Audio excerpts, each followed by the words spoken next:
Let's have a quick look at the coalition under the new opposition leader, Susan Lee. We mentioned her press club address yesterday, and today she had her first meeting of the shadow ministry in Canberra.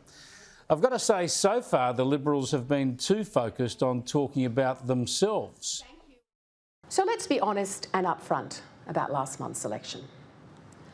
We didn't just lose, we got smashed. Totally smashed. Yeah, enough of that. It's time to focus on the issues and the government.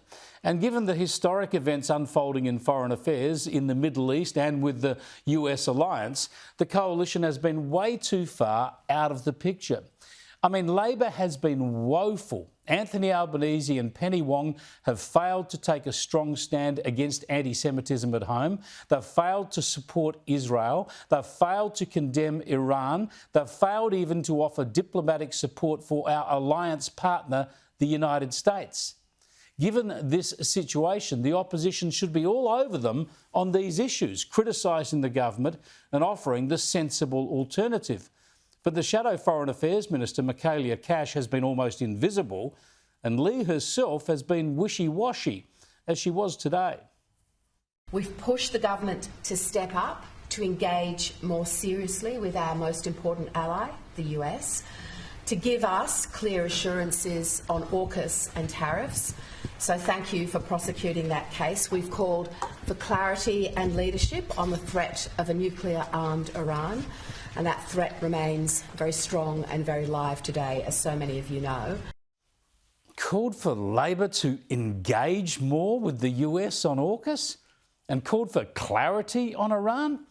The opposition should be demanding the government do more to commit resources to the US alliance, unambiguously support the US and Israel in their military efforts against Iran, and demanding that Iran renounce its nuclear ambitions, not to mention end its sponsorship of terrorism.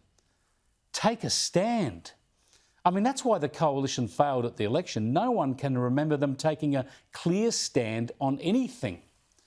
Thankfully, Shadow Home Affairs Minister Andrew Hastie and the Assistant Minister in Treasury, Dave Sharma, have stepped in with strong and wise arguments on these foreign policy issues, which just raises the question of why Sharma isn't the Shadow Foreign Minister.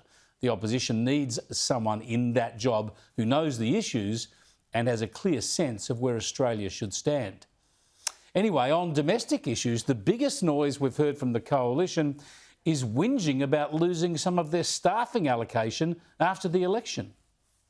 The Prime Minister, in a personal, petty, vindictive decision, has stripped staff away from the opposition, and it will make it harder for the entire opposition to do their job because we will have fewer resources.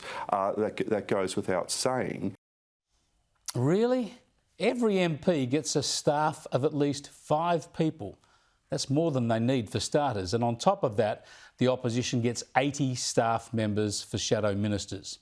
Again, more than enough. I've been Chief of Staff for a federal opposition leader, and I can tell you that numbers of staff is the least of the problems in that office. Labor has cut government staff numbers too, so the Liberals ought to stop their whining and get on with it, remembering this very important principle that Lee committed to again just yesterday. We are at our best when we focus on making government better, not bigger. Yeah, doing more with less is a good place to start, and given they've lost so many MPs, the coalition should lead by example.